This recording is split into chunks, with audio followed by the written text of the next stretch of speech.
Today's guest is an absolute powerhouse in the world of sales, marketing, and business development.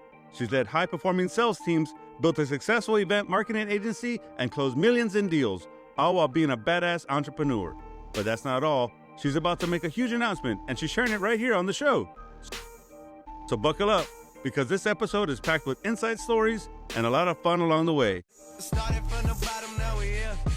Started from the bottom, now my whole team in. The Mo Money Podcast empowers entrepreneurs and business owners with real insights from industry leaders who've turned challenges into success. Whether you're building a business or breaking free from 9 to 5, our mission is to fuel your growth with expert knowledge, inspiring stories, and actionable strategies. Welcome to the Mo Money Podcast. Hey guys, Moses Torres coming to you live from the podcast studio. I'm excited to talk to you guys about our guest. We finally got a female here today. We're excited because she is a badass, right? She's an entrepreneur. She's done it all. She's just very skilled in marketing. Okay, she gets it just like us. We're here to market. We're here to network. We're here to grow. Welcome, Celeste. I don't want to miss up the last name. Do it. Parziale? Parziale. And she does not speak Italian at all. I am not Italian. Wow, that's incredible. So Yeah. you say it like, and you pronounce it like Italian, but it's not even close to I'm not Italian. even, no. Okay. I'm Chinese and Mexican. Wow, she's a Yes. Chinese. Mexican. I'm allowed to say that? Mexinese. Yeah. I know a Mexican. A Chixican. A Chixican. I don't know. That's great. That's awesome. Yeah. Well, Celeste, thanks for being there. I know you're a very busy person. I know you took a little bit of time out of your day. I know it's been probably a stressful day. It's Monday. Yeah. We got the Monday. It's an exhausting day, really. All right. So we appreciate you coming down to take a little bit of time off your busy schedule to be here with us today. Again, our first female. I feel honored. Like, And you should they're be. like, who are you? Yeah, you sure. I mean, it's because we never, and it's very difficult, and it's hard to say this, but it's a fact that there's not very many women entrepreneurs, right? And it's sad to say because women can multitask more than men can. I can say that, right? Yeah. It's a fun fact. Yeah. That's the fun fact right there. So you have a diverse background spanning sales, marketing, business development, and entrepreneurship, right? So how do you describe what you do in your own words? How do I describe what I do in my own words? I have an idea one day and I'm like, hey, let's bring it to market. And then, I go through the steps of the business development and then see if it works. And if it doesn't, I'm still trying. I hope. I get it. So we try to choose something. If it fails, we try something else. Yeah, always. Right. Always. Okay, that's pretty much what entrepreneurs do, right? We take that leap of faith because we don't know if it's going to work or not. Right. But the hustle's there. It takes a lot of hustle. Mm-hmm. All right. Resilience. Straight up resilience. So, and then of course it can be very stressful. Yeah. Because people always see the most success that comes out of entrepreneurs. They never get to see behind the scenes. Right. So I know you, I'm sure you've dealt with a lot of stress. You've dealt with a lot of anxiety. You've dealt with a lot of failure, right? We all do. Mm-hmm. Can you walk us through all of that? Where do you want me to start? How did it all begin? Well, my first company that I opened was 14 years ago. It's called MAD Models, which stood for Motivated, Ambitious, Determined Models. So you can kind of get an idea right there how my mindset was. And I don't know how I came up with the name, by the way. I have no idea. But I was a traveling model at the very beginning and, let me back up really quick. So watching my mother, my family have a family of business owners. We own a pet store. We own the oldest pet store in San Antonio. Okay. And growing up, I watched my mother run the business side and do the marketing, plan the events, all of that. So I think really that's where it all started. And so naturally, being from an Asian culture, they are pretty strict and I don't know, it was just kind of like we all work, and that's how we are. And so I started a business just like, oh, I'm doing this thing. Okay, well, I'm going to manage it because that's what I do naturally. Oh, okay, well, how do I do that? And so I started just researching and developing. Not going to lie, it took me 7-8 years to finally feel like, oh, I really am a business owner now. I really am. I'm getting the idea, because I developed everything from I've developed everything from like my invoicing to my brand colors and my brand of what we were representing and who I wanted to talk to. And then also how I was going to help all of these businesses, push their products to market. Because that's what Mad Models does. Okay. We represent brands and businesses. We do trade shows, conventions, conferences. Like we just finished a roofing conference today, this past week. We do sampling events. So you think of your liquor brands that are inside sampling, at the Trader Joe, the liquor stores and all that, right? So they're doing sampling cups. Well, as I progressed, I was doing 100 events a month. We did all throughout South Texas for the most part. So we manage, if you think about it, 100 events a month. Everything is on Fridays, Saturdays, and you're managing all this staff. It was hoping that nobody's dog died, traffic didn't happen and all of that. You had to make sure that everybody got there on time, had all of their marketing materials, had the product knowledge. And that was the most stressful thing ever. So I feel like if I could manage that many people and at the same time simultaneous events, I can pretty much do anything in life. Good for you. That's awesome. Hey, kudos. Like I said, and again, men, entrepreneurs, it's just like we just only focus on one thing, right? You, on the other hand, can do like when you mentioned, hey, I'm in charge of invoicing, I'm in charge of HR, hey, I'm in charge of scheduling, hey, I'm in charge of hiring, I'm in charge of firing. We can go on and on and on and on. Yeah. You can do it all. That's incredible. But us, it's like, okay, I can just only focus on one thing at a time. That's managing. That's pretty much all I can do. I just don't have that. Yeah, that you do. Unfortunately, it's a learned thing, like how you like people drink wine. It's like an acquired taste. You have to just keep drinking it, drinking the wet whiskey until we cut it. I can't taste it no more. Until that part. Awesome. Yeah. So that's great. That's wonderful information. So you've been an entrepreneur from the start. Your family owns Forever Pets Incorporated, like you mentioned, San Antonio's oldest family pet-owned store. So guys, if you do have pets, shop local, right? I mean, that's you might get yelled at by my grandmother, my mom. So my grandmother, my mom run it now. My grandfather started it. He was working 7 days a week since he was 96 years old. My grandmother and my mom took it over, which they do amazing. But my grandma might yell at you. She's Asian. She talks a lot of mess. But other than that, it's them to your running it right now. Yeah, because I mean, like you mentioned earlier, because you saw all that, and that's what led you to your career path now, right? Yeah. Okay, great. So your first big venture was the group SA. Oh, yeah. So it's a free networking group for business owners in San Antonio. What inspired you to start that? Because I was, being a female, like you said, there's not a lot of entrepreneur females. And I think it's because of the fact that men don't look at females. I just got that vibe of, people don't think I can do it. I'm this little short, little 5-foot girl that thinks she can do stuff. And so, I was a single mom at that time, or I still am a single mom, but I'm saying, I wanted to prove myself. And so in order to get myself situated in business, I created my own networking group. Because I wanted to be able to meet all of these business owners. I hosted bi-weekly luncheons and then monthly mixers. And basically I became the face of it. I hated public speaking. So that's also another reason why I did it. Was because if I'm bad at something, I'm going to do it.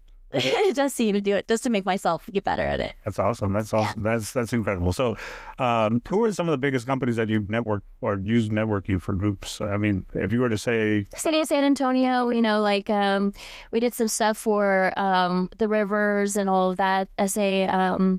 Quite a bit of them. I can't really mention them. Or like L'Oreal and some big brands that we've done over the years, PXG, all of them. That's incredible. So you later founded Mad Models and a marketing and event staffing agency. What is the aha moment that made you launch it? Like, aha.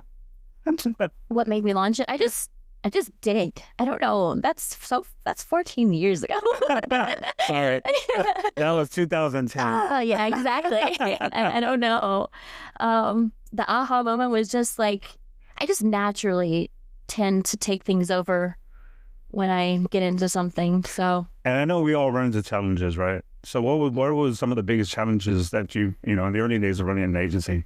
Well, obviously staffing, you have to have the money to back that because you have to, invoicing is net 30 or net 60, depending on the clientele. And so you have to be able to fund that beforehand to make sure you get your staff paid. I'm very proud of the fact that I've never not paid anybody in the 14 years. So everybody has, a lot of the people that are still with me, I have been with me since day one, and that's because I feel like I've always been loyal to them. I've always paid them. There's never not one person that I haven't paid, and that's a big thing. That's incredible. Mm-hmm. So we do a little thing called Would You Rather. It's called the business edition. Okay. We're gonna have a little fun here. So we're gonna ask you some Would You Rather questions. Okay. So we'll do this quickly. So would you rather close one massive $1 million deal or 10 100,000 deals spread over the year? What kind of deals are we talking about? I mean, it's just clients. If you were to just pick up a client, and let's just say, Okay. I just said, if you were to pick up one massive client for $1 million, Yeah. right? Or would you rather pick up 10? Who would want to hustle? I mean, I would do $1 million client and focus on them and give them my all, rather than 10. But then, as long as I'm not getting bored of that $1 million client. So would you rather do the $1 million? I mean, if I had to focus on a $1 million client, I guess I'd focus on $1 million. I mean, it's $1 million. You can't say no, right? Yeah. All right. So second question, would you rather build a new startup from scratch or scale an existing business to the next level?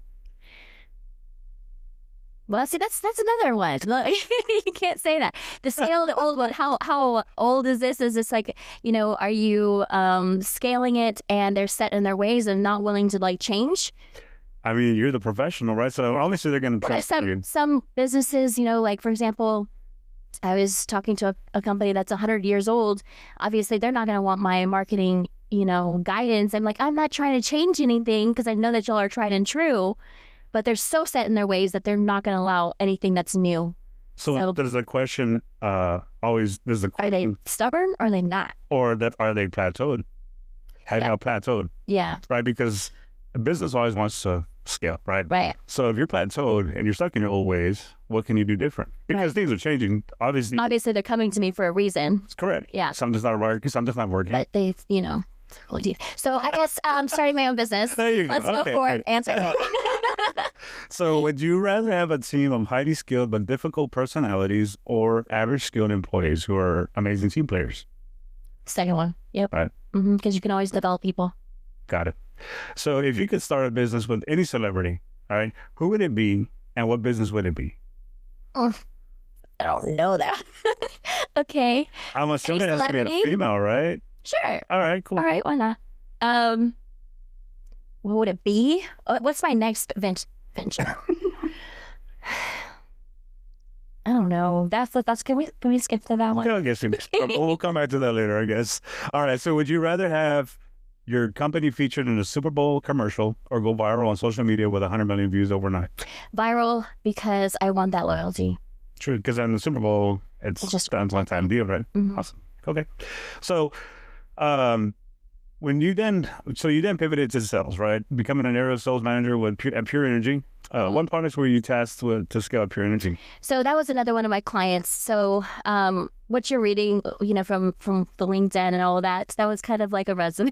I had to throw everything in, but that was initially one of the clients. So really everything that I've ever always done, it's all Mad Models based. It's all marketing. So I was in solar sales, like residential solar. I've done roofing. I've represented a construction company. So it's all just basic marketing and going out there. If you think about it, Mad Models, being a business owner, you're out there selling yourself, period, no matter what. So outbound sales has always been my, anything I've done. So any type of client that I've ever had, I've always, depending on what their needs were.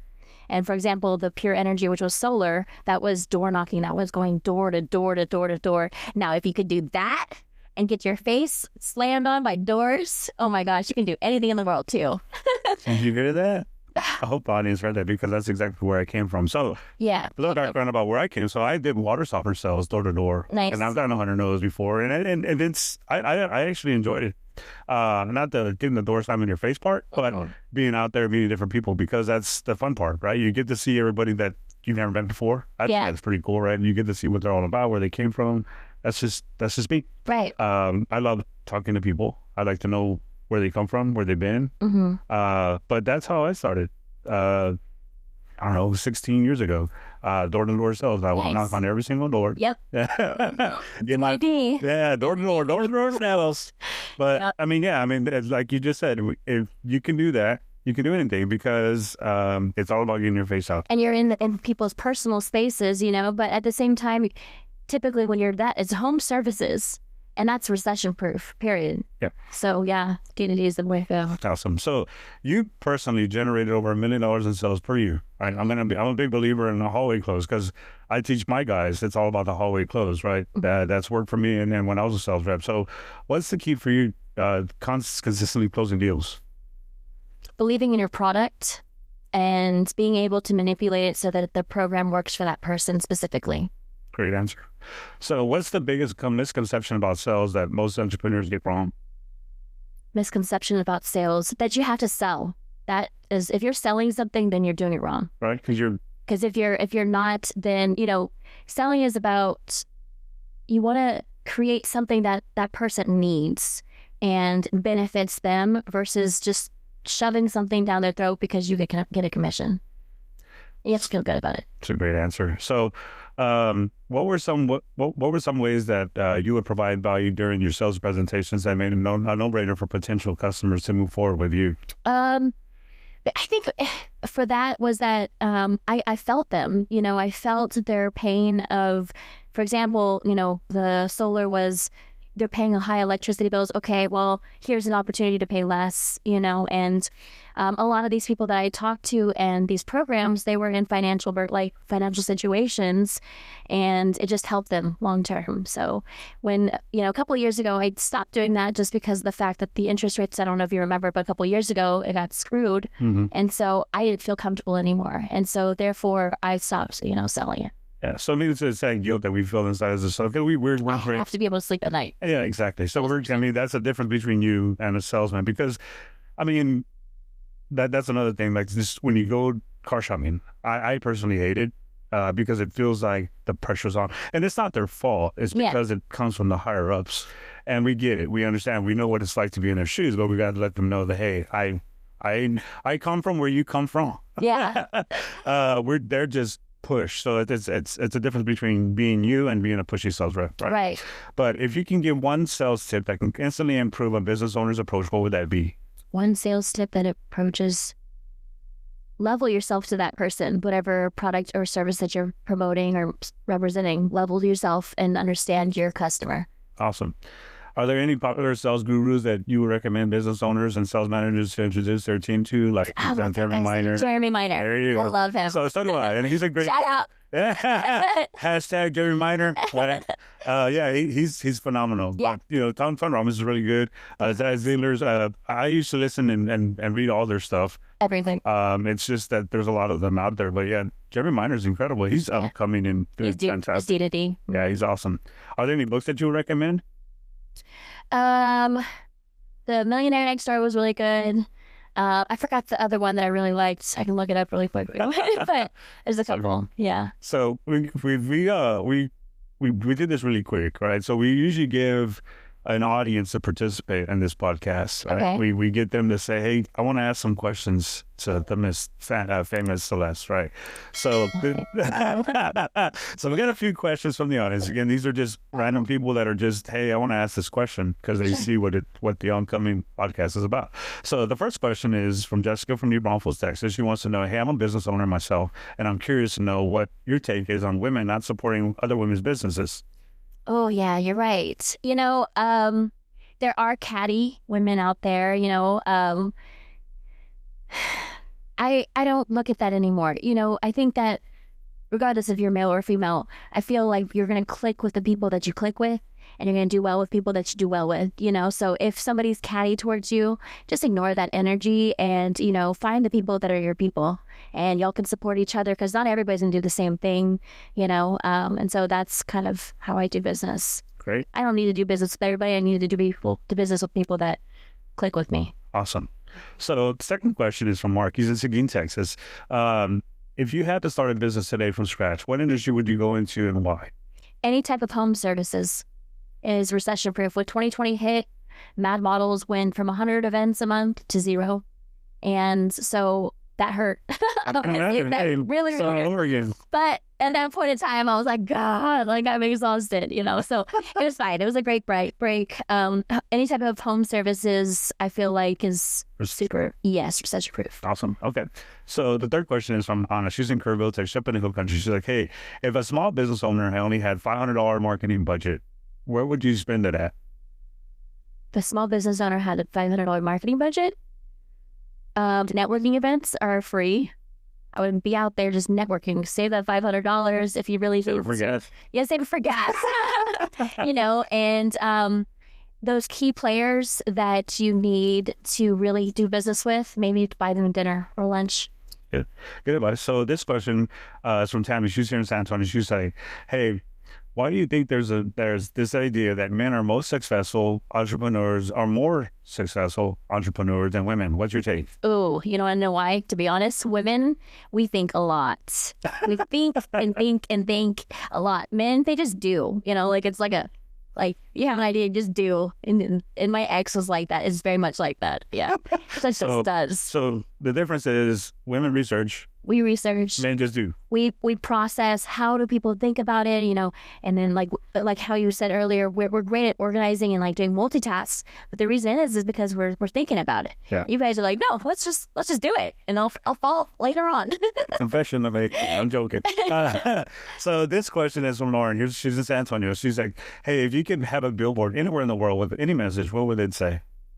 Funny and creative. It can be whatever you want it to be. I don't know. I don't know.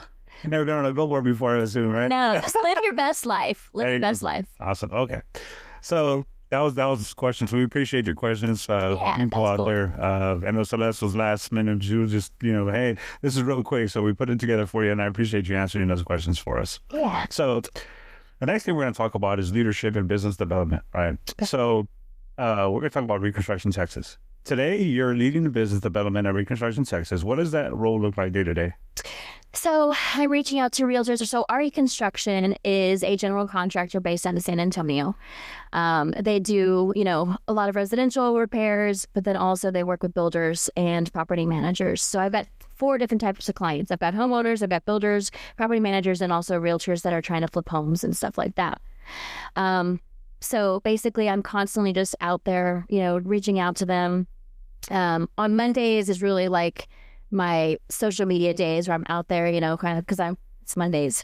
and I don't want to be friendly on Mondays. So I'm, just to be honest, so messaging people, seeing how everybody's doing, kind of see how everybody's weekend was, and kind of building those connections. And then I'm, taking people to lunch or, dropping by. Awesome. So make sure you stop by the windows. Thanks so much. Yeah, sounds good. When you work with real estate brokers, investors, and home builders, so what's the secret to building strong B2B relationships? What's the secret is, again, you're not selling people, you're making those connections. So regardless of what type of client type it is, you are making connections with people. Awesome. So you've also redefined sales processes. So contracts, onboarding programs, how do you approach making a business more efficient and scalable? Oh, that one's fun. Yeah. So basically, this is I've helped multiple businesses do this. And it's not just the ones on there, but basically I figure out what is going wrong within your business, right? So I'm like, okay, let's take me through a day-to-day, or okay, I see a hole there, or that process is taking way too long, so let's figure out how to shorten it. Can I put this on the web, or can I make this system a little bit shorter by creating a link and embedding the code here and there? And so I kind of just figure it out. Awesome. I don't know. Again, it's so much fun, though. It's so much fun.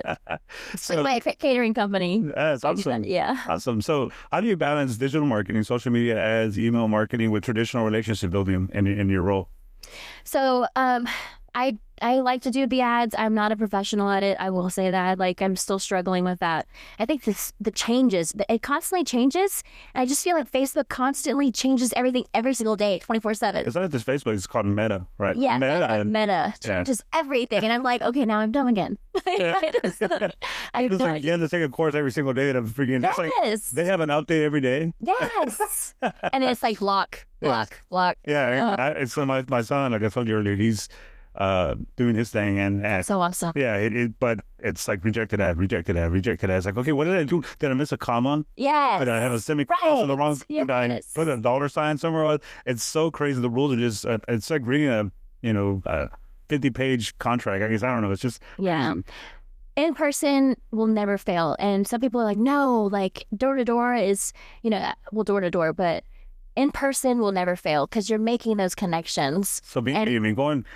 I'm a strong believer in that as well, as going B2B in person. Yes. Because social media, it's scroll. And right? which is needed because they still need to be able to see your logo and see what you're doing. And so that flashes in their brains, you know what I mean? But other than that, but other than that, building those people in person. Yeah. That's what San Antonio is all about. Yeah, I feel like San Antonio that's just the way the market is in San Antonio, right? It's very, tourists will tell you all the time. So I don't know if you ever go down to like NCAA is coming down, right? So if you go down the Riverwalk, when you see people whoever's coming from whatever city, they always have one thing to say about San Antonio. They have the nicest people. I'm like, where? But they didn't meet me yet. No, but they say that all the time, right? So that I'm a strong believer in that as well. Yeah. If a business owner came up to you and said, "Hey, I need more leads and better sales," what's the first thing you tell them to do? I need more leads. Okay, so figure out who your client market, who your target market is, and then figure out what they like to do and what they're doing and where they're at. Okay. Yeah. So we're going to talk about overcoming challenges and stay resilient. Okay. Entrepreneurship comes with failures and tough moments. Right? We can all agree with that. What's a major challenge that you faced in business, and how did you overcome it? Major challenge. Because I know COVID was one, right? COVID was one. And I transitioned. I always have, like you said, I multitask. So if one thing's not necessarily working, I know that maybe in my brain it's not functioning just yet, but I know at the back of my mind it's going to figure it out. Yeah. So I'll transition for a little while and then come back to it. I think that's smart to do. Always, I think, looking towards mentors and finding people that are already doing stuff, that's also really great too. So awesome. So entrepreneurship comes with we just saw this. Sorry, I just asked that. But how do you think entrepreneurship is changing for women today compared to when you started your first? When you started? We're equal now. I don't feel any different from a man at all, and I'm not scared from a man. And that's what I'm trying to say is that I wish we had more female entrepreneurs. Because we'll probably talk later, but I would like to see if we can get more entrepreneurs that are out there that are not afraid to come out, because women need to have that exposure too. Yeah. Right? I strongly believe that women need to have more exposure about what they do, because it's true. You guys multitask. It's a lot. It's very stressful. There's a lot of powerful women out there. There is tons. Yeah. But I just feel like they just like to be behind closed doors. They don't like to come out, and it's not being well. Yeah. I honestly don't think that they just don't need to be hidden. They need to come out, be proud of themselves, because everybody deserves a pat on the back for the hard work and everything that they've done. I think if you've got it in you, you just have it in you. Just don't care. Yeah. Yeah. Awesome. So what's the best advice you've ever received that helped you push through tough times? Best advice that I've received? My mother. You're fine. Just go do it. She's like, this is how it's supposed to be, Celeste. Just go do it. I'm like, fine. So we're all there from your mom. My mom, yes. She's like, you always have me to fall on, but I'm like, Mom, I don't need you. I'm fine. And she's like, just go do it. Stop it. I feel like I need to go to the pet store to go get a mentor, and I think I'm gonna go talk to your mom. You should. She's amazing. She's absolutely amazing. Awesome. So what advice do you have for women that want to step into entrepreneurship? Like, hey, I'm on the edge, or hey, I just don't know if I can do it, or hey, what are you scared about of what not doing? Failure, right? Everybody's fear of failing, right? Yeah, but I would hate to have an idea in my brain and not be able to push it out. And then see someone else. Yeah, yeah, better. Awesome. So, yeah. Okay. So the big announcement, right? So there's a big announcement that Yeah. a lot of your followers and friends that are just curious about what's going on, right? So I know. we hear you have some big personal news to share. Let's talk about your new chapter. I'm finally moving out, or finally, I'm moving out of San Antonio. I know. And people think I'm, well, Celeste, you have such a big network. I know, but last year I visited 25 towns and cities, and I just realized that I've never experienced a small town in my life. And so I want that opportunity, and I know that I can do it, so. Yeah. Where is this big city? I'm going to Midland, Texas, which is out of nowhere. That's funny. I'm from a very small town. You probably never heard of it ever. It's called Poth, right? So it's a little bitty town, by 1,800 people, one stoplight. Okay. Right? Aw. Yeah, that's cute. Well, I graduated. I think there's only like 60 of us in our class. It was like a 45-minute ceremony. We're gone. So, but my brother made the move here. Yeah, well, to a small town in West Texas called Odessa. Okay. Right. So my first job was in the oil field. Right. So I come from an oil field background. My brother actually, as soon as we graduated, I don't remember where I was at. I came home. I saw a bunch of black trash bags on the porch. I'm like, what the heck is this? My brother was visiting town, so I was like, is he like, I had no clue what the heck it was. Yeah. And so I got home and I was like, what the heck's going on? And it's like, well, you're moving out. You're coming with me. I'm like, where the heck are we going? Oh, no. So he was actually working in the oil field in West Texas in Odessa, and he made me move with him to West Texas. Okay. So I had that Odessa, and I actually got a good friend of mine, so if you ever want to network with her, she's a female owner, entrepreneur of Nice. a source in West Texas, and hopefully I'll get you her information. Maybe you can network with her. Definitely. She's like my little sister. She's a very amazing person. Yeah. But I'll give her information to her. But yeah, I actually, I lived in West Texas. I lived in Odessa. And it's like, Midland's like beautiful, so stay in Midland because once you go to Odessa, I know. you gotta probably do a U-turn anyways off 290 and come right back. My friend, and when she sees this, she's gonna laugh. But she says we party in Odessa, but we like have raised a family in Midland. All right, yeah, because well, the thing about it too is that I used to drive to Lubbock to go party. That was the thing because. How long has it been since you've been there? In Odessa? Oh yeah. Oh man. It's grown. Some 20 years maybe. Okay, it's grown a lot. Yeah, I still have friends that are that live there, but I can still smell it just talking about it. Yeah, because I've worked in it for so long that I can still smell it. When I was over there, 7 months ago, my best friend was like, "Hey, you should move out here. Like, there's just so much money, so much potential, and everybody's a transplant." Everybody's like going into Midland to work. And it's so funny because they always introduce themselves as, "Hi, I'm so-and-so with such company." And what really sparked my interest about that was, number one, I could feel the energy of people everybody's just about business. Everybody's about networking. Everybody's about, working. So I was like, okay, I like that. I like that feeling because I want to be that professional. I want to be something, I feel like I just kind of, in San Antonio, we know everybody. We all, it's San Antonio. I love my city. I'm not saying anything wrong. I'm just saying that I want a new spark. Got it. Does that make sense? I get it. Hey, the cool thing about it is that as an entrepreneur, like yourself, it's remote, right? Because you can always do what you do here in Midland, right? Anywhere, yeah. It's awesome. So what's exciting you the most about this transition? Is it the hustle? The hustle. Awesome. Yeah, the oil and gas is booming. It's gonna be next year. Yeah, stay drill, baby, drill is what I hear. Yeah. Are there any new business ventures or projects that works for you, or you're just gonna stick with that? Yeah, so I can't say the company that I would be going with, but it is going to be a service-based business for the oil and gas companies. That's incredible. So if you could reinvent yourself in a completely different industry tomorrow, what would you do? I want to do interior design. Wow. So that was going to be my next company that I opened. I was going to do closets and kitchens and do interior design for them. Awesome. Yeah, because my closet needs work too. Everybody's closet needs work. Yeah. And everybody's cabinets. And I've done so many cabinets. I love them. Yeah, my closet, I just feel like I think I can do really well giving away a lot of shirts to Goodwill because I probably have about 1,000 shirts that I only wear maybe 10. Yeah. So I wear the same thing every single day. Yeah. So We're going to ask you some fun, rapid questions. Okay, this will be quick. Okay. So I need you to answer. Don't let me make me think too much. No, you got to answer like right off the bat. So as soon as you got to go, the first thing that comes to your head, I want you to answer. Okay. All right? So what's your go-to hype song before a big millionaire pitch? Oh, come on. What's the first other? I don't know. Something by Drake. I don't know. Oh, Drake. My son thinks he's the GOAT. But Yeah. I'm from the 90s. There's another rapper that comes to mind that's the GOAT. Right? But okay, something from Drake. Yeah. Awesome. So what's one thing you wish more business owners would understand about success? What? That ain't all that. They ain't all that. All right. So describe yourself in 3 words. Motivated, ambitious, determined. Way to go. That's mad. Yeah. Isn't that amazing? No pun intended.